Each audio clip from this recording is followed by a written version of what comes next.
Hello friends, आज से मैं लॉगिन का टॉपिक स्टार्ट कर रहा हूँ।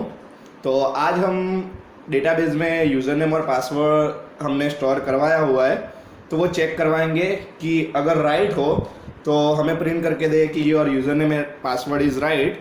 अगर रॉन्ग हो तो हम प्रिंट करवाएंगे your user name and password is wrong. तो यहाँ पे सबसे पहले हम एक फ़ोल्डर बना लेते हैं। हमने PHP नाम का फ़ोल्डर बनाया हुआ है, उसमें एक फ़ोल्डर बना देता हूँ मैं, न्यू फोल्डर।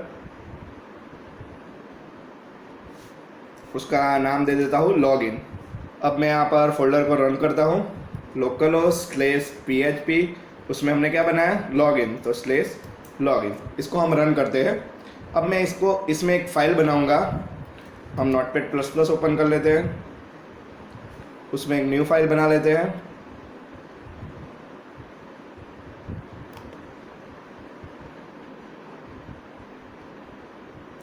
इसको सेव कर देते हैं।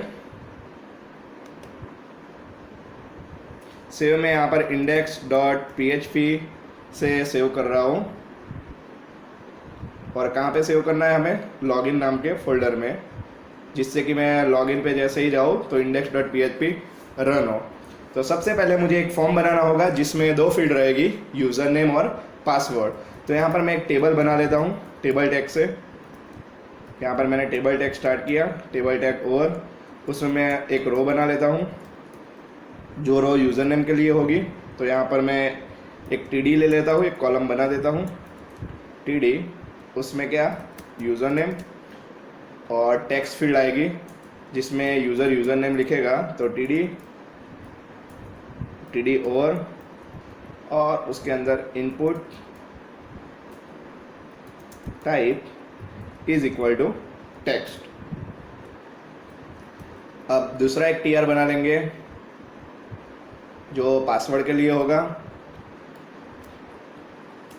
उसमें एक कॉलम में पासवर्ड और यहाँ पर इनपुट टाइप पासवर्ड आएगा, क्योंकि पासवर्ड जो है वो डॉट फॉर्मेट में आना चाहिए। अब मैं यहाँ पर रिफ्रेश करता हूँ तो हमारा index.php रन हो रहा है। अब इसको बॉर्डर दे देते हैं टेबल को, table border is equal to 1। और सेंटर में भी ले लेते हैं, तो अलाइन सेंटर। ये हमारा दो फील्ड रेडी हो गई है। अब क्या करना है, एक सबमिट बटन बनाना है। तो एक TR उसके लिए भी हम ले लेते हैं, TR टैग ओवर। और उसमें एक कॉलम बनाएंगे जो सबमिट बटन के लिए आएगा। सबमिट बटन में हमें ऐसा लिखने की ज़रूरत नहीं है, क्योंकि वो समझ में आ ही जाएगा कि ये सबमिट बटन है। Input type is equal to submit.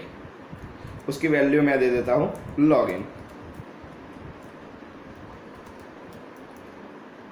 अब मैं रिफ्रेश करता हूँ तो लॉगिन का भी जो बटन है वो आ गया है। इसको सेंटर में ले लेते हैं, तो हमें कॉल स्पान देना पड़ेगा। हमने कितनी कॉलम बनाई है, 2। तो 2 कॉलम यहाँ पर लिख दी और इसको अलाइन सेंटर कर देते हैं। ये मैंने जब फॉर्म सिखाया तब बताया हुआ है। ये मैंने अलाइन सेंटर कर दिया, तो सबमिट बटन जो लॉगिन का बटन है वो बीच में आ गया। अब क्या करना है, हमें डेटाबेस में से वैल्यू चेक करवानी है कि यूज़र जो डाल रहा है यहाँ से यूज़र नेम और पासवर्ड, वो डेटाबेस में है कि नहीं। अगर है तो हमें दिखाना है कि your user name and password is right. अगर वो नहीं होगा डेटाबेस में तो क्या आएगा, your user name and password is wrong. क्योंकि जब यूज़र पहले रजिस्टर करता है तो वो एक डेटाबेस में स्टोर होता है। मैंने सारी फील्ड डेटाबेस में स्टोर करवाई हुई है। अब हमें क्या करना है, वो चेक करवाना है कि यूज़र नेम और पासवर्ड डेटाबेस में है कि नहीं। क्योंकि जब भी हम लॉगिन करते हैं तो यूज़र नेम पासवर्ड अगर डेटाबेस में होगा तो ही हमें लॉगिन करने देगा। इसके अलावा हमें लॉगिन करने नहीं देगा, क्योंकि एक बार वो हमें डिटेल्स भरने के लिए फॉर्म देता है, रजिस्ट्रेशन फॉर्म। जैसे कि फेसबुक में हम रजिस्टर करते हैं पहले, उसके बाद लॉगिन करते हैं। तो समझ लीजिए कि ये रजिस्टर किया हुआ डेटा है, यूज़र नेम और पासवर्ड इसमें स्टोर है। अब क्या करना है, हमें इसको लॉगिन करवाना है। तो सबसे पहले डेटाबेस की बात आएगी, तो डेटाबेस का कनेक्शन आएगा। तो यहाँ पर PHP स्टार्ट कर देते हैं हम और डेटाबेस का कनेक्शन कर देते हैं। डेटाबेस के कनेक्शन के लिए MySQL_connect, जिसमें 3 पैरामीटर आएगा। फर्स्ट आएगा host name, second database user name and password blank by default. अब डेटाबेस सिलेक्ट करवाना है तो MySQL underscore select underscore DB, उसमें जो हमारा डेटाबेस नेम है वो हमारा डेटाबेस नेम REG है, तो हम यहाँ पर REG रख देते हैं। हमने ये कर दिया। अब क्या करना है, यहाँ पर यूज़र नेम और पासवर्ड में अगर हमें सबमिट बटन को वर्क करवाना है तो सबसे पहले फॉर्म लेना पड़ेगा, तो यहाँ पर फॉर्म टैग ले लेते हैं। उसके बिना हमारा जो सबमिट बटन है वो वर्क नहीं करेगा। फॉर्म टैग ले लिया हमने। यहाँ पर मेथड आएगी पोस्ट, जो कि URL को सिक्योर रखती है। अब हमारा सबमिट बटन वर्क करेगा। ओके, तो अब हमें क्या करना है, यहाँ पर यूज़र नेम का एक नेम लेना होगा, क्योंकि वही नेम हमें यहाँ पर वेरिएबल में स्टोर करवाना होगा। तो यहाँ पर नेम ले लेते हैं। नेम यहाँ पर यूज़र लेता हूँ मैं, पासवर्ड में मैं नेम लेता हूँ पास, और यहाँ पर सबमिट बटन में नेम लेना होगा, क्योंकि हम इस सेट का यूज़ करेंगे।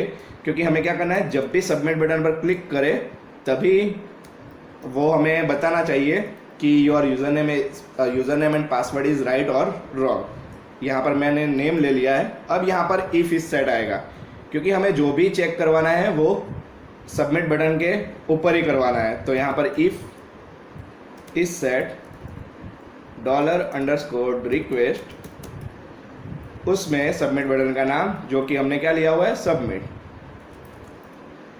अब क्या करना है, हमें वेरिएबल में वैल्यू स्टोर करवानी है यूज़र और पासवर्ड की। तो यहाँ पर $यूज़र हम ले लेते हैं, $_request, जिसमें क्या आएगा, टेक्स्ट बॉक्स का नेम। तो यहाँ पर यूज़र है तो यूज़र लिख देता हूँ मैं। इसके बाद $pass is equal to $_request और पास।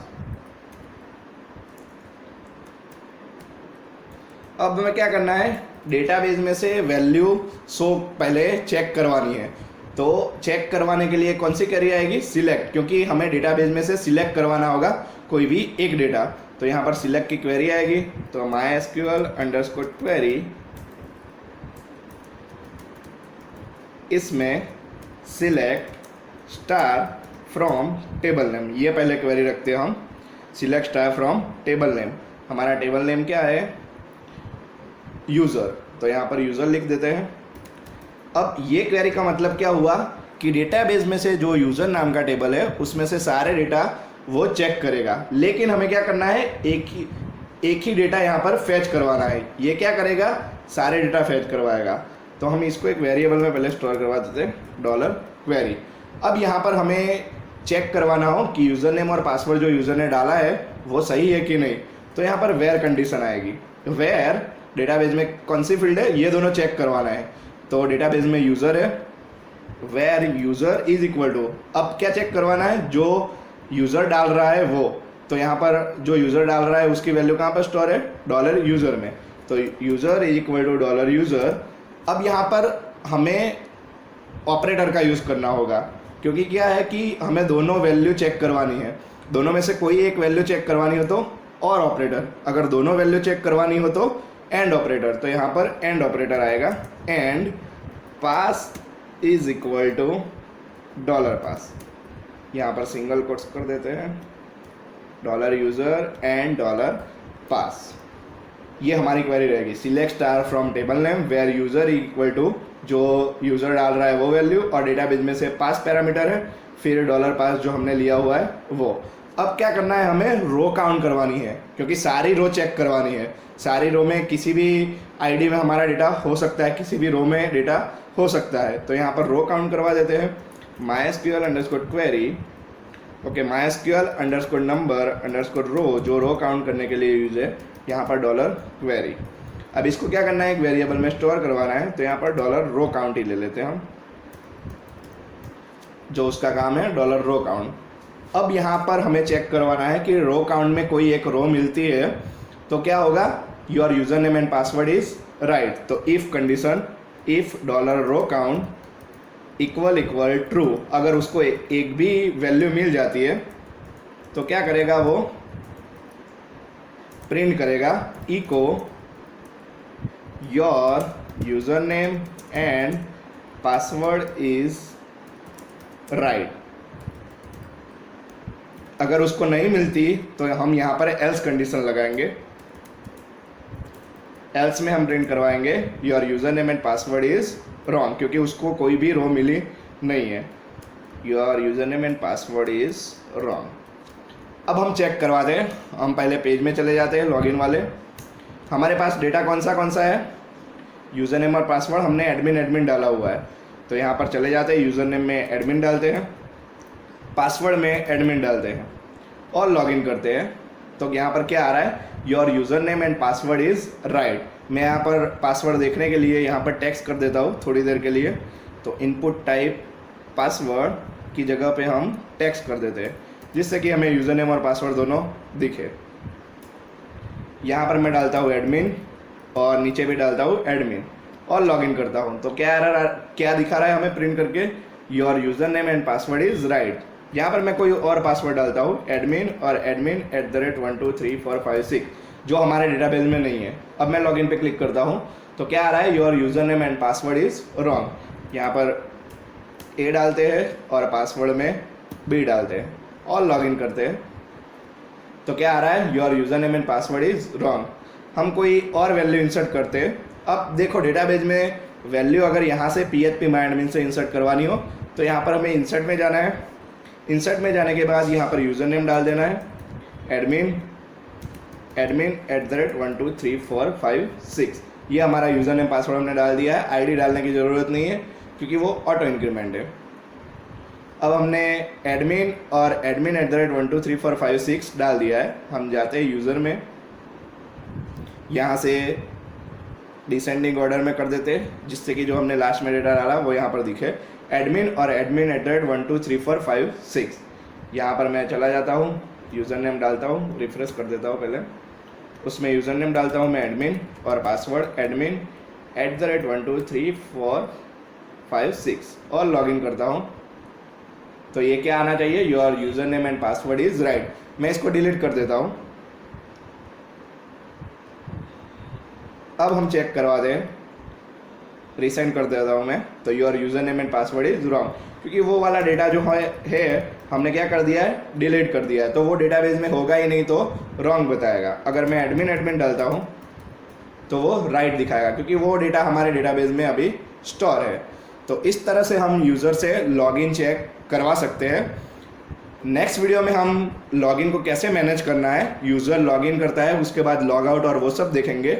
Thank you for watching this video.